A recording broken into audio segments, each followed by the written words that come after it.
যশোরের মনিরামপুর ও কেশবপুর উপজেলায় সকাল ৮টা থেকে ইভিএমে ভোট গ্রহণ শুরু হয়েছে। বিকেল ৪টায় শেষ হবে ভোট গ্রহণ। সকাল থেকে ভোটার উপস্থিতি কম থাকলেও বেলা বাড়ার সাথে সাথে বেড়েছে ভোটার উপস্থিতি। এদিকে গত রাতে এ দু উপজেলায় বৃষ্টি হওয়ায় ফসল ঘরে তুলতে চাষিরা ব্যস্ত থাকায় ভোটার উপস্থিতি কম বলে জানিয়েছেন সংশ্লিষ্ট উপজেলার সহকারী রিটার্নিং কর্মকর্তা। সকাল 10টায় মনিরামপুর ও কেশবপুর উপজেলার ভোট কেন্দ্র পরিদর্শন করেছেন যশোর জেলা প্রশাসক আবরাল হাসান মজুমদার ও পুলিশ সুপার প্রলয় কুমার জোয়ারদার। যশোরের এই দুই উপজেলায় ভোটার সংখ্যা 5,81,954 জন। এর মধ্যে মনিরামপুর উপজেলায় ভোটার 3,60,735, কেশবপুরে ভোটার 2,20,954 জন। কেশবপুর উপজেলায় চেয়ারম্যান পদে 6 জন, পুরুষ ভাইস চেয়ারম্যান পদে 5 জন এবং মহিলা ভাইস চেয়ারম্যান পদে 2 জন প্রতিদ্বন্দ্বিতা করছেন।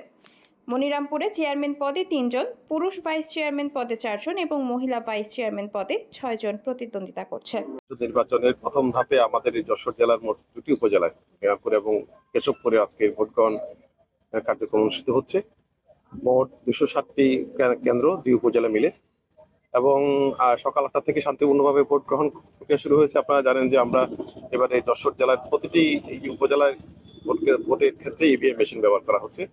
ইভিএম এর ক্ষেত্রে যে বিষয়টি আমরা আশঙ্কা করেছিলাম যে একটু লোকজন বুঝতে পারবে না বা এই টাইপের কিছু, সেরকম কোনো পরিলক্ষিত হয়নি। খুব স্বাচ্ছন্দ্যভাবে এবং লোকজন অনেক দিয়ে ভোট দিয়ে খুব আনন্দ প্রকাশ করছে যে আমরা নতুন একটা জিনিস দেখলাম এবং খুব সুন্দর, আগের থেকে অনেক পরিচ্ছন্ন পদ্ধতিতে আমরা ভোটগুলো দিচ্ছি। এ পর্যন্ত ভোটের উপস্থিতি সকালবেলা বৃষ্টি ছিল, রাতের বেলা বৃষ্টি ছিল, তার কারণে একটু কম হলেও বেলা বাড়ার সাথে সাথে আশা করছি ভোটার উপস্থিতি বাড়বে এবং সার্বিক ভোট কেন্দ্রের পরিস্থিতি খুব ভালো। কোনো অভিযোগ বা অনুযোগ এখন পর্যন্ত আমরা পাইনি। এখানে আছি উৎসব মুখর পরিবেশে, আনন্দঘন পরিবেশেই কিন্তু শান্তিপূর্ণভাবে সকাল 8টা থেকে ইভিএম এর মাধ্যমে ভোট গ্রহণ চলছে। ডিজিটাল বাংলাদেশ, কিছুক্ষণ আগে জেলা প্রশাসক যেটা বললেন, খুব চমৎকার পরিবেশে সবার মধ্যে স্বস্তির ছাপ আমরা দেখেছি, আপনারাও কিন্তু দেখছেন। আর নিরাপত্তার কথা যদি বলেন, দেখেন এখানে দুটি উপজেলায় 6,000 নিরাপত্তা বাহিনীর সদস্য কাজ করছে। পুলিশের 5 জন এডিশনাল এসপি, 2 জন এএসপি নেতৃত্বে 2,000 পুলিশ সদস্য কাজ করছে। আনসারের প্রায় 4,000 সদস্য, মোবাইল স্ট্রাইকিং এ র্যাপিড অ্যাকশন ব্যাটালিয়ন এবং বিজিবি কাজ করছে। তাছাড়া এক্সিকিউটিভ ম্যাজিস্ট্রেট, জুডিশিয়াল ম্যাজিস্ট্রেট আছে, গোয়েন্দা সংস্থার কর্মকর্তারা কাজ করছে। এক কথায় পর্যাপ্ত নিরাপত্তা ব্যবস্থা গ্রহণ করা হয়েছে। আমি যেটি বলি, নিরাপত্তার চাদরে মনিরামপুর এবং কেশবপুর ঢাকা আছে।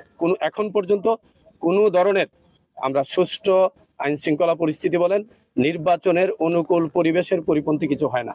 আমরা আশা করছি কোনো কিছুই হবে না। আমাদের নিরাপত্তার জাল অনেক বেশি বিস্তৃত।